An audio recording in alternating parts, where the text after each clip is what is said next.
Good afternoon, all. My name is Dan Wilson, I'm Chair of the RTPI Young Planners in the West Midlands, and I'd like to welcome you to our first virtual Ask an Expert CPD.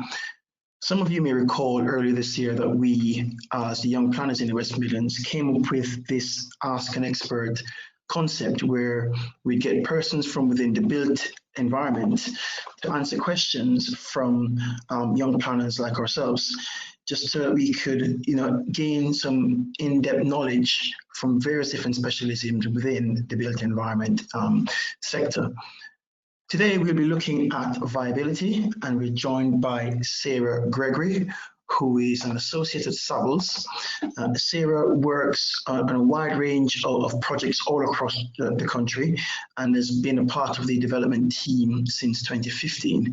Sarah specialises in viability assessments, valuation of development schemes and other areas within that. Also be hearing from Jess Graham, who is Sarah's colleague, who will be asking questions later on today.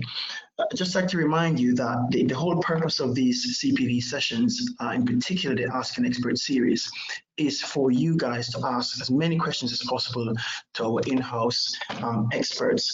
So just to remind you, please ask as many questions as possible.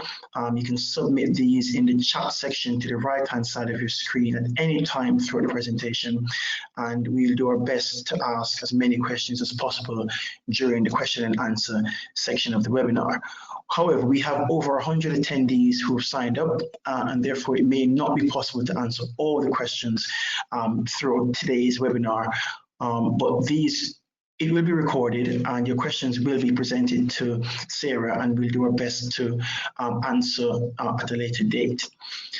Just to let you know that you're automatically muted as you arrive within the webinar, so there's no need to turn on your microphone. And just to let you know also that there will be another CPD on the 18th of August, and that one will be looking at acoustics in planning. I will now turn over to Sarah, who's thankfully signed up to be our expert today on viability, who will be speaking to us shortly. Sarah, over to you.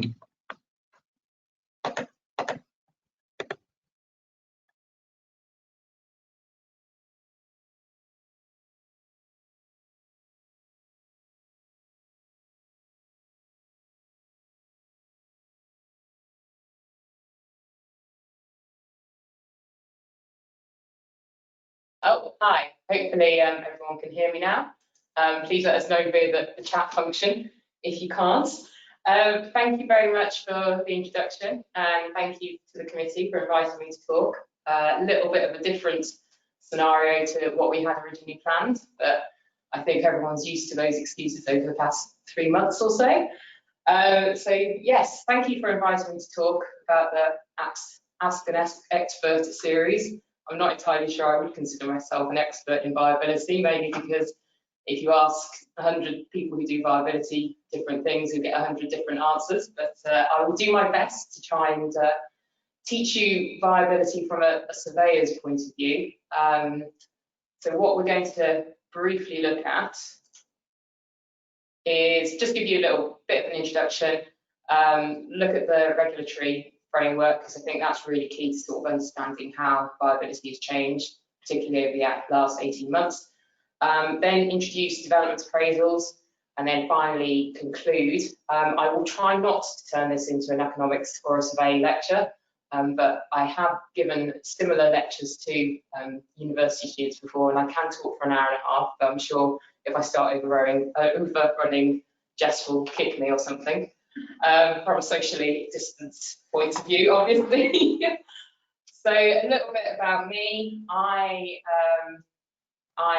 have an economics and politics degree. I am a planning and development surveyor, so I've always sat in planning and development teams.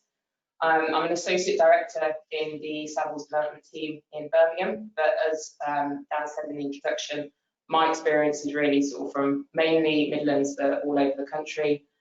Stuff up in Yorkshire, down to stuff down in Essex, basically wherever the work is required. I've acted for public and private sector clients, although increasingly more for the private sector, but I'll touch on that later in the presentation. And I act more for landowners and developers, which I think will be an interesting sort of start for particularly those of you acting in the public sector to sort of understand some of the key variables that we look at from the private sector point of view. So why viability? It's become a bit of a hot topic over the past few years. And these are some of the headlines that I'm sure you would have seen. Some of the headlines, some of the key documents that have shaped viability and where we are now in terms of how we assess viabilities in the planning process. So really the key is the regulations. So pre-2018 and the updates to the NPPF, the key viability section in the NPPF1 was paragraph 173. And anything that is highlighted and in bold and in italics is my sort of highlights in italics.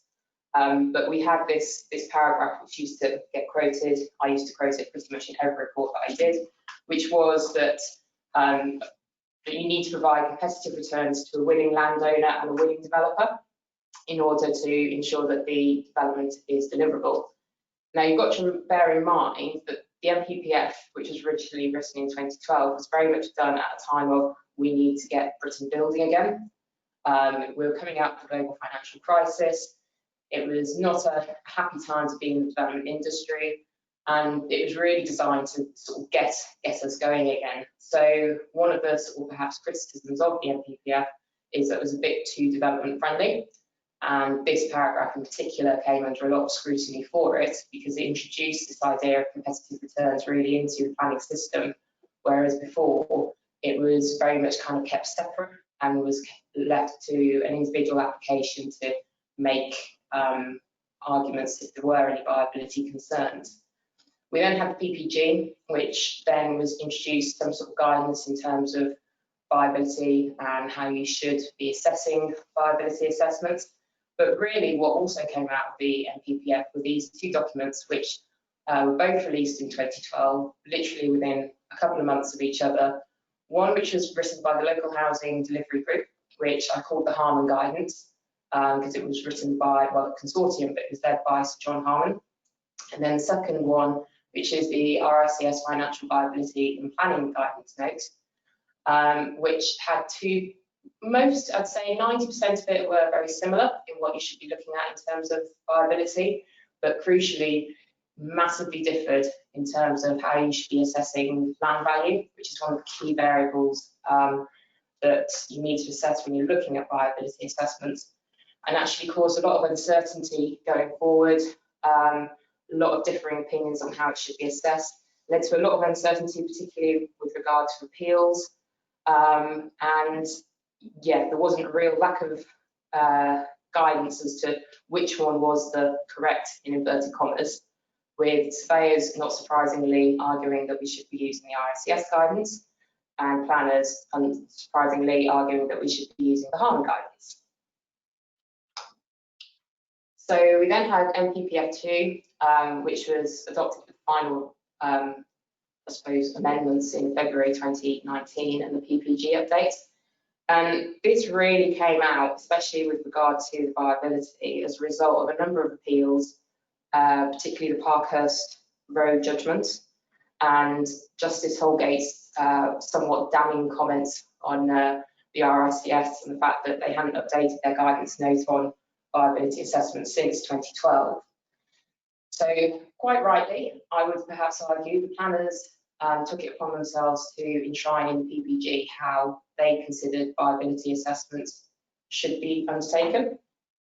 And one of the key things there was the removal of the sacred paragraph 173, and in particular the removal of competitive returns and willing landowner and willing developer.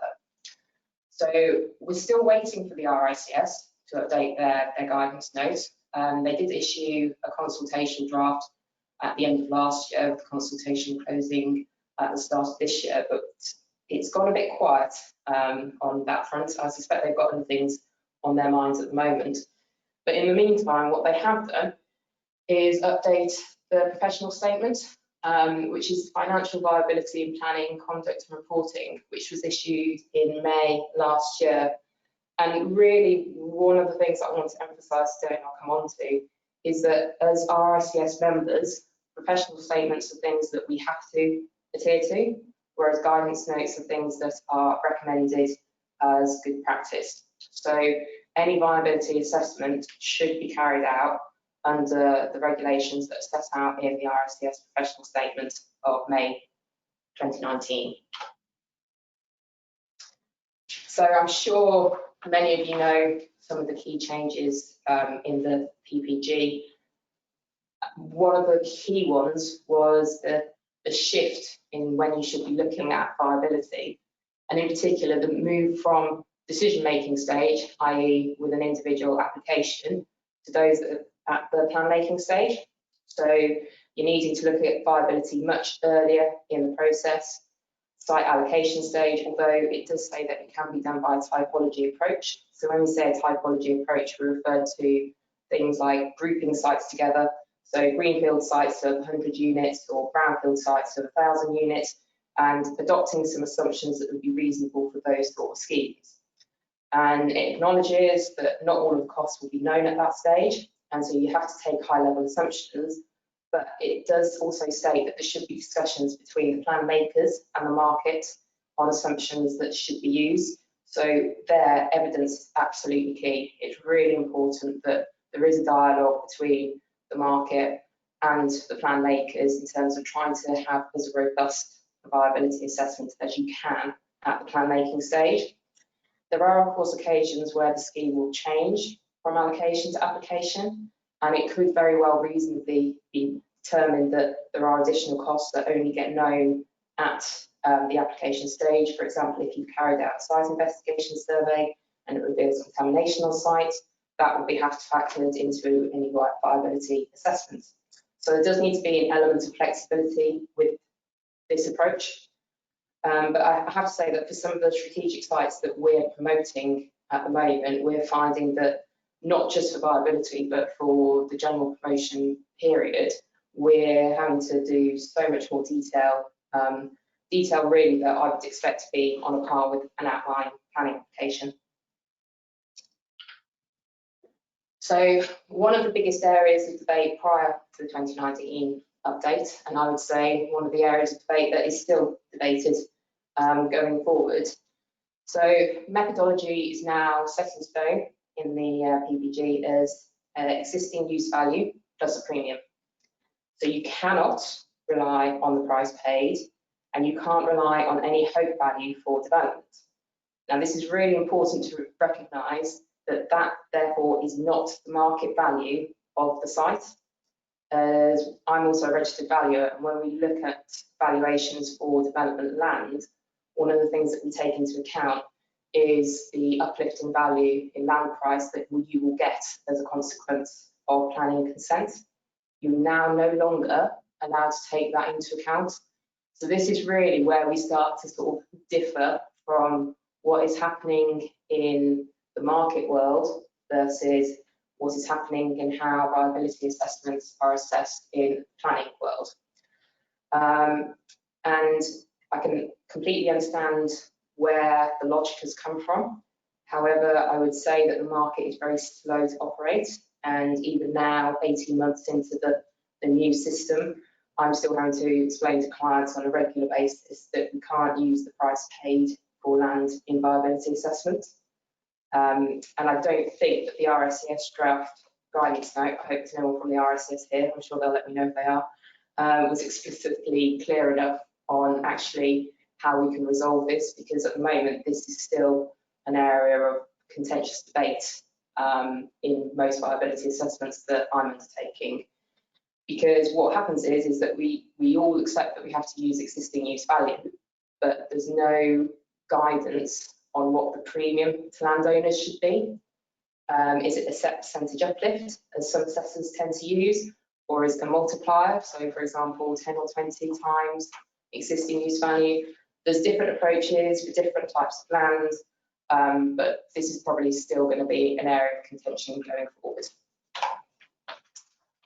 We do, however, have clearer guidance on profit and return. However, again, obviously I'm going to criticise it here, is that I would say that 15 to 20% of gross development value is perhaps retrospective, and at the moment developers would be arguing for more than that. And I think it's very much based on residential development assumptions. If you've got a commercial or a mixed use development, particularly commercial development, they don't tend to use profit on GDV as a measure of return. They tend to use profit of gross development cost as a measure of return. Multi-phase developments and multi-delivery or developer projects, particularly those that have got significant timescales, tend to use matrices such as return on capital employed or internal rate of return, because they better capture the time value of money that is involved with delivering those large, complex projects. But I'll touch on this later on in the talk. Affordable housing, this has always been looked at. I think the thing I'm trying to sort of highlight here is that there are different types of affordable housing, and there are likely to be different types of affordable housing going forward. We've recently had First Homes consultation launched. We don't yet know what that will mean, but I've given you there some sort of typical ranges of open market value that we tend to find. It will be market dependent. It will depend on the registered provider themselves. It will depend on the market rents and also the open market values, but those are some sort of broad brush both sort of ranges that we found, and we consider to be appropriate to be used at the plan making stage. And then one of the big things, which again we fully endorse, and we prepare our assessments on the assumption that they will be available to be publicly accessible and accountable. I understand not everyone else does. But this and also the recent Holborn Studios case shows that yes, we should be preparing viability assessments that will be made publicly accessible and accountable.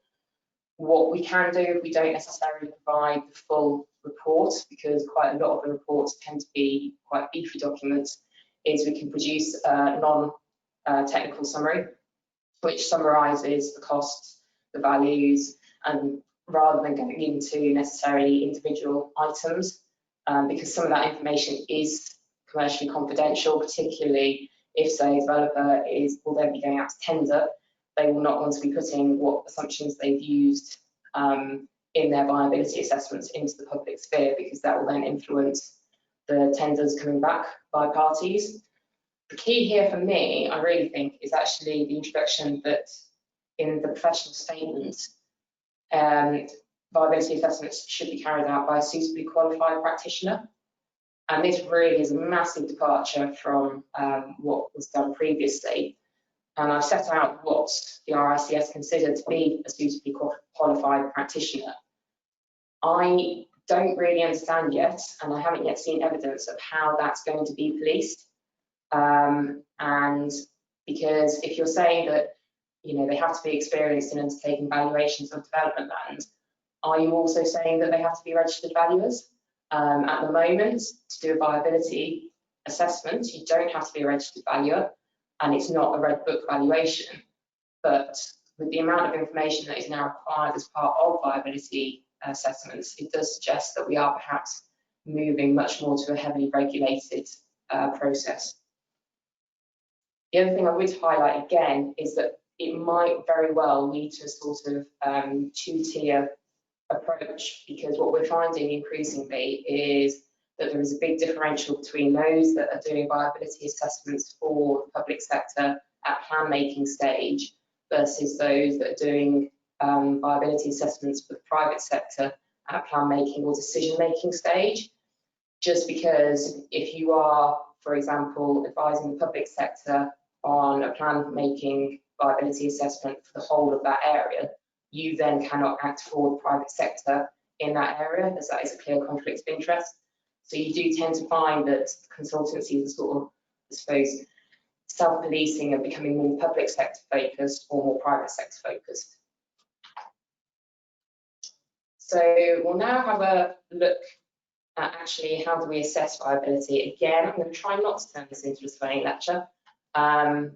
because there'll be better surveying lecturers who can actually do this better than I can. But basically, a development appraisal is a financial appraisal. And there's two residual kind of things that you try and find out from a development appraisal.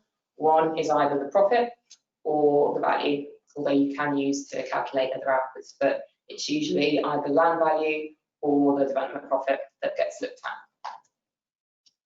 So if you were to try and find out the developer's profit, so for example, your land value is fixed, maybe that's because you are using it as an input. So the existing use value plus a premium, you might be using that as an input into your development appraisal because you don't know what the profit will be.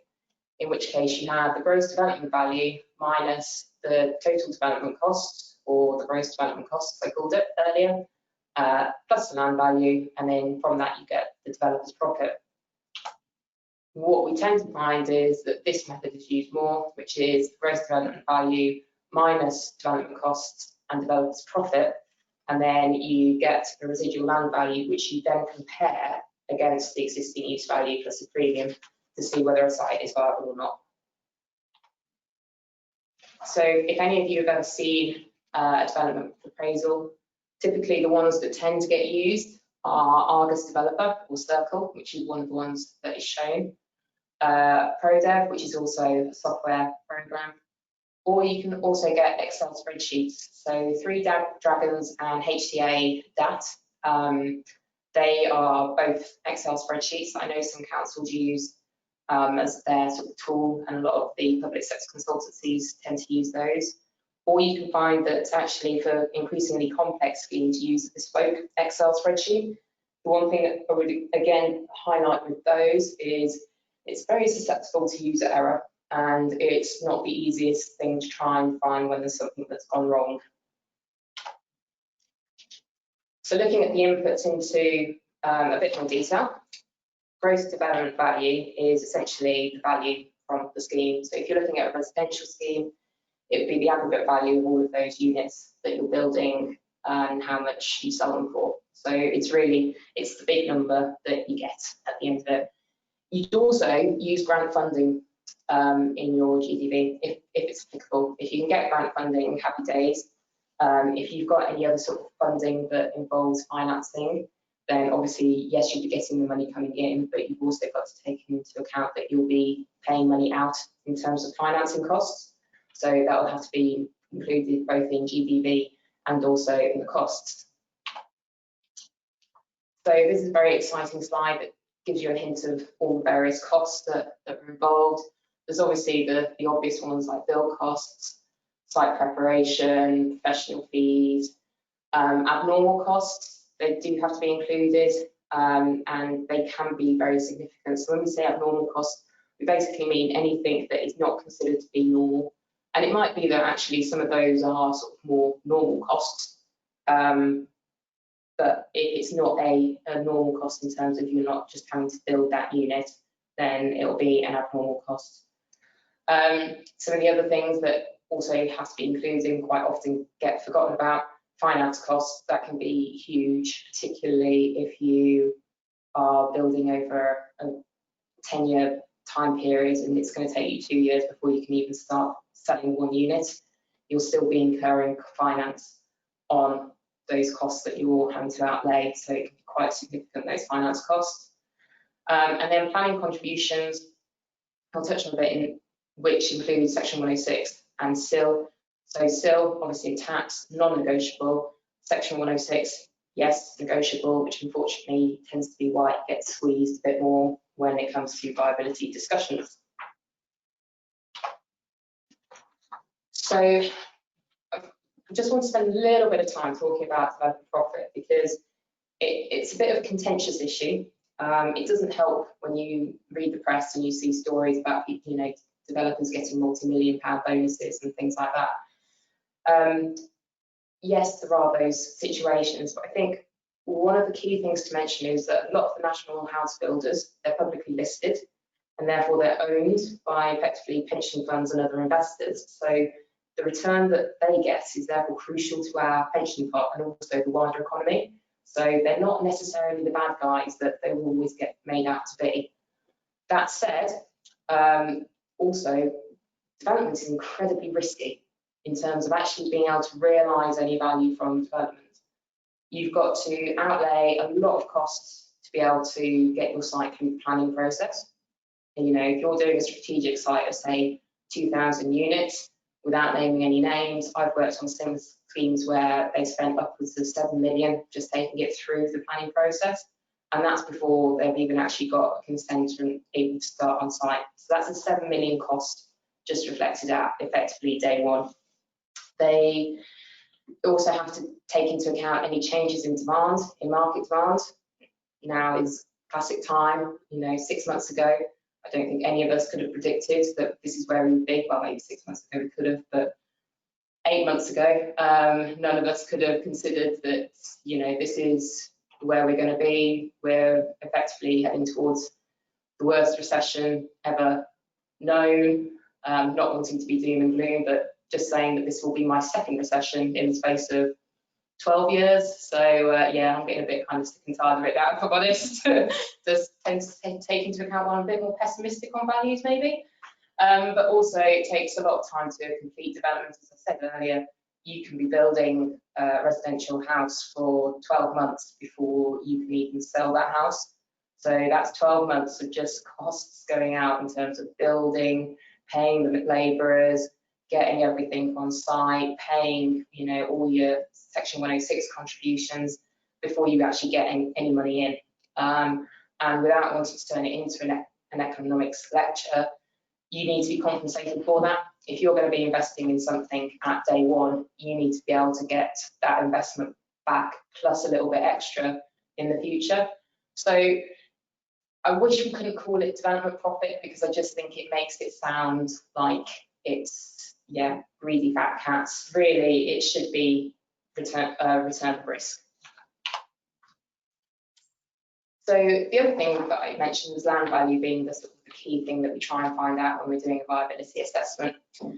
So this diagram, I think, sums up viability quite well. So if we've done our development appraisal, we've got our gross development value, and from it we've taken away the costs and we've taken away a return for risk, i.e. the profit.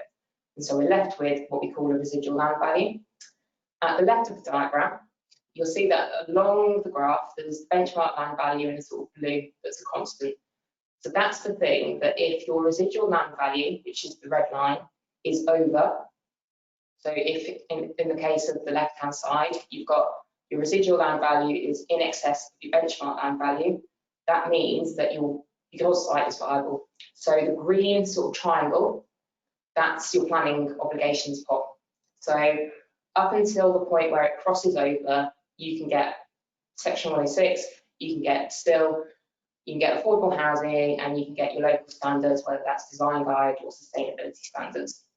However, if those costs become too much and your residual land value decreases to the extent that it becomes underneath the benchmark land value, that's when your site becomes unviable. So in an ideal economic world, what you'd want is it slap bang in the middle, where you are able to afford sufficient amounts of still Section 106 affordable housing and local standards, so much so that you're not making in excess of the benchmark land value, but you're just at that sweet point before it tips over into the unviable policies. So this diagram, I think, actually sums it up probably a little bit better, which is that ultimately it's a balancing act. If you should have it so that the value of your development equates to the cost of the land, or in, as it is now, the existing use value plus a premium, your development costs, return, and then your planning obligations. However, if your development costs increase, now whether that is through rightly or wrongly your own fault, not your fault, you know, you might have found some contamination that has to be taken into account. It might be the fact that build costs have increased because you're not able to get labour or parts and supplies are in short supply. But if that development costs increase, you still need to take into account a value for land. You still need to take into account a value for return, which unfortunately means that it's your planning obligations that tends to push it over into the unviable. that being the thing that you can, in theory, negotiate.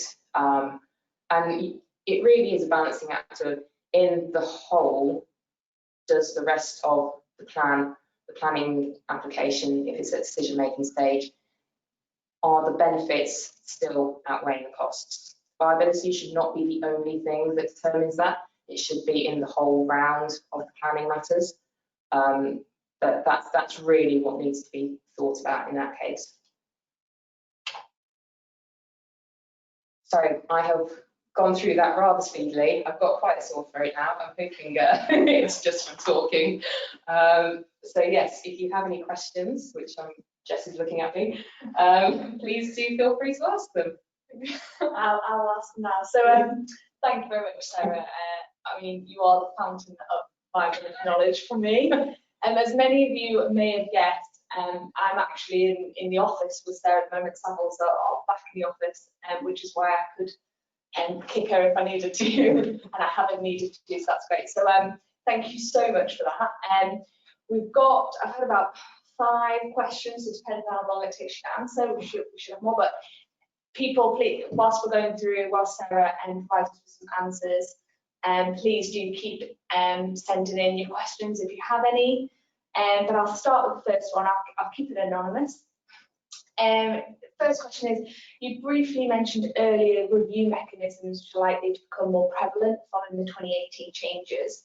Can you expand on this a little bit more? Yes, excellent question. I didn't really, I kind of left it in there as a hook in the hope that I would get asked a review mechanism question. So review mechanisms tend to be included in section 106s, and they tend to be included, or at least have done in the past, on particularly complex or multi-phase schemes where you are able to, after the completion of, say, phase 1, then reassess your viability assessment to take into account any potential uplift or downshift that might have occurred throughout the phase 1 period. It can only really work, I would say, on multi-phase schemes where you have that opportunity to effectively have a review of a completed phase, because if you're trying to do it within a scheme that is not phased, there is a danger then that you will hold up development, and then that will have negative consequences on the viability going forward.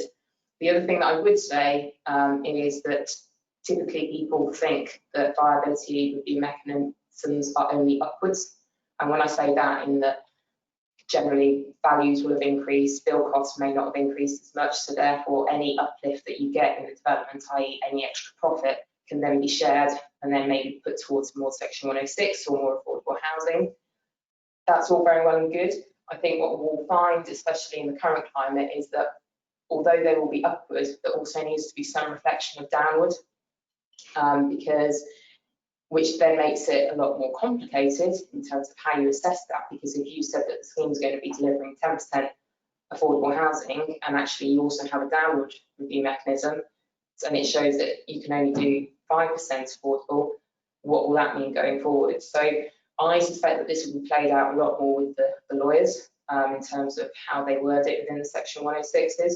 But yeah, I think we will be seeing the viability review mechanisms, particularly in this climate, will become more and more prevalent.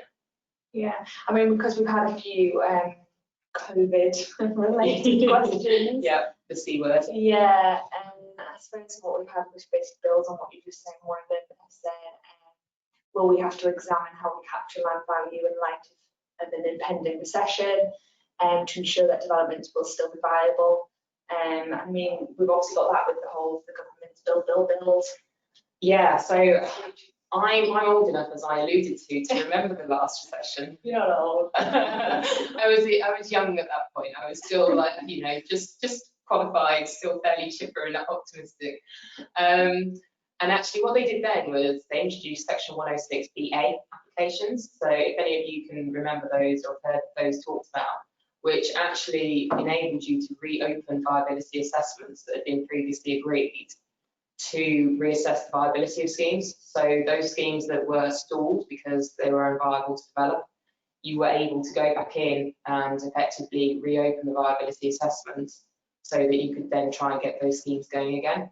I don't think we're quite there yet, I think it will depend on what kind of recession we have, whether it's B, U, L, squiggly shape, who knows.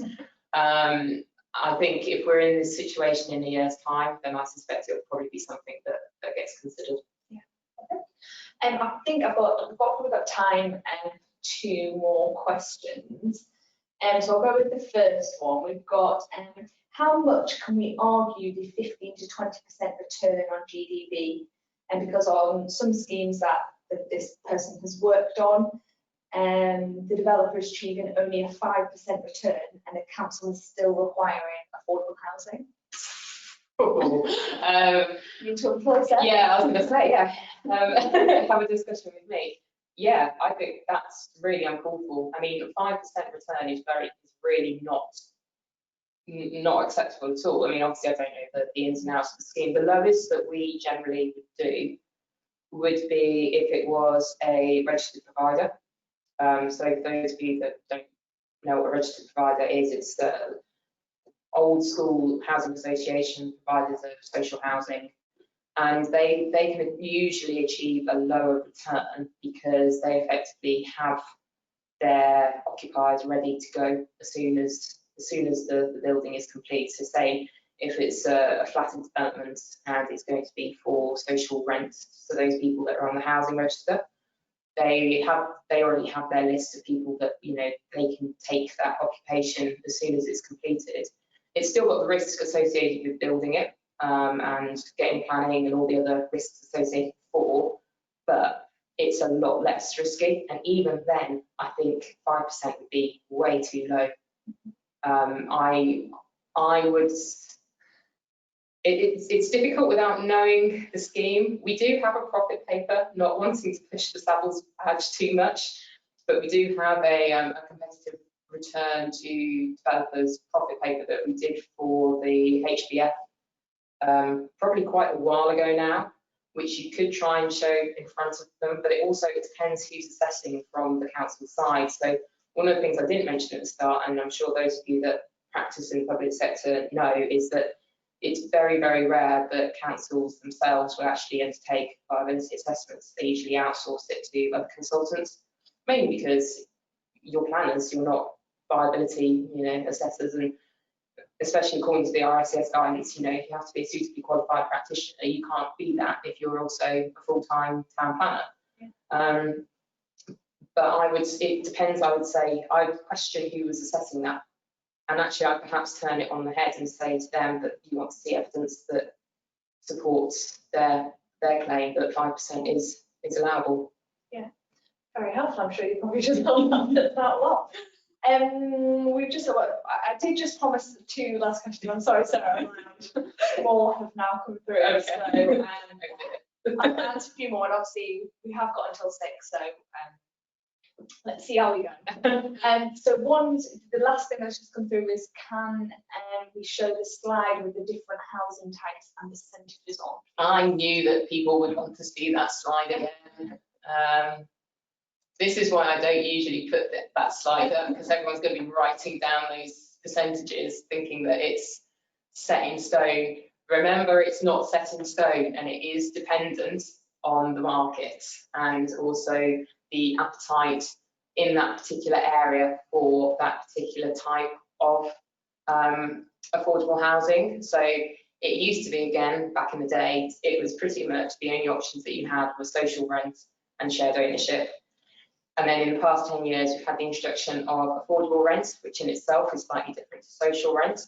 And we've got various low-cost home ownerships and discounted market sales, and also the good old starter homes. I've yet to see actually any starter homes come through, but there's lots of tinkering around the edges. So these percentages do change, and they do change quite a lot depending on the area that you're in, and actually what the main drivers for affordable housing are in that area. Okay, so you've all heard it. There's 7 caveats. Yeah. Slide is up. Would removing the element of negotiation in agreeing planning contributions at section 16 be beneficial? Do me out the job. I think in an ideal world, I think it would be great because it would give more certainty to the development process. So again, this kind of goes back to the argument for SIL. So SIL, which is the Community Infrastructure Levy, was brought in to try and remove the uncertainty associated with Section 106 negotiations and the fact that you just don't know what level of Section 106 that you'll be asked to contribute. So how can you therefore cost up a scheme if you don't know quite a large element? You know, it could be £5,000 per unit, it could be £50,000 per unit. And in some cases, you know, especially when you're at local plan allocation stage and you're going out and you're trying to sort of get a feel for if it's a strategic site, exactly what's needed. Well, if you've got to put a high school on there, a secondary school, you're talking, you know, 30 million plus. If that's being shared between one strategic site or several strategic sites, that's quite difficult to accurately cost up. So from a developer's point of view, actually bringing in SIL was, and again, I might be talking out of turn for any developers that are listening to this going, no, shut up, Sarah. Actually, in some ways, it brings about certainty because you can cost it up, you can include it, you know exactly how much that planning contribution is going to be. But that hasn't really happened with SIL, and particularly up in the Midlands, we've got a lot of SIL charges that have been set, but have been set at either such a low level that you then still get hit for such a high Section 106 and so many things on the Regulation 123 list that you just don't know what is going in there. And it's just, and now you're effectively in danger of being double charged because if it is on the list and but you're still getting asked to provide for a primary school, but you're giving a still contribution that should be giving towards primary school, it's just very messy. I think it's even more difficult. We've had experience where we're trying to split up the cost of schools on large strategic sites where you've got more landowners. That is, I think, the key challenge. And also when you know sites are going to be delivered at different times as well, and parcels of strategic site will be sold off to various people, and you may not know who you're selling them to yet, and when they're going to come forward, and it's cost of infrastructure, like things that obviously trigger points. If you're a developer, you would rather have, you would either deliver the infrastructure on your site and know that you've got to do it, and therefore you're in control of doing it. Because if you're in control of doing it, then you've got certainty of it being delivered. What you don't want to happen is that you fund part of the infrastructure that then goes into the magic pot that you then don't see being spent because the other things that were reliant on being built to fund that magic pot aren't being built. So it's a really, really difficult one. I think in an ideal world, though, in answer to the question, yes, I would love it, but I'd hate it because I'd also be out of a job. Yeah, that's, I think, on a daily basis. I know, and nothing ever seems straightforward. Okay, the question. So, how do you reflect recent downward pressures on land values and sales rental levels if you don't have any local transactions to reflect this trend, particularly over the past 2 to 4 months? Right, okay, so this is now where we're sort of edging into valuation territory, because one of the big things at the moment is you've got material uncertainty because we just don't know where the market is because things haven't transacted. And quite rightly, any of the press that is going out about development land or residential sales or anything tends to be good in a way to try and get the economy going. But also, we just don't know. Like, we just don't know yet what the consequences of the past 4 months will be.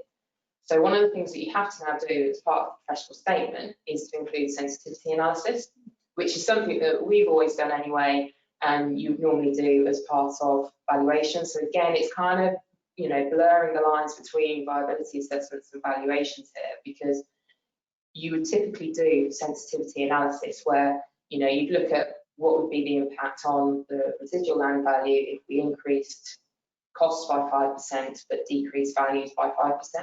So you can sort of really see what the margin is and how sensitive the scheme is to those changes. We should be doing that anyway. In terms of how you can then crystallise that, finger in the air, quite frankly, and I think that's where you will start to see viability review mechanisms come into play. If I'm honest, and if I'm being a little bit sceptical, I would say you will bring in those viability review mechanisms, but by the time you get them agreed with the lawyer speak, it's probably going to be 6 months down the line, and you'll have a clearer picture about what the market's actually done. Fantastic. Right, last question. I mean, there's a few to choose from, so not the best at deciding which one to go for. I will go with, just because I'm interested in this one. Would it be possible to argue viability post-determination should the applicant wish to change the section 106 through a deed of variation where there have been no other changes to the scheme? Why are they wanting to vary the section 106? I have no idea. Provide me with that information. I think if the scheme hasn't changed, again, not knowing the specifics, first of all, I'd go why. Yeah. Then secondly, I'd go, yeah, if the scheme hasn't changed, I think you would struggle. I think it would really depend, if I'm completely honest, on the appetite of the planning authority.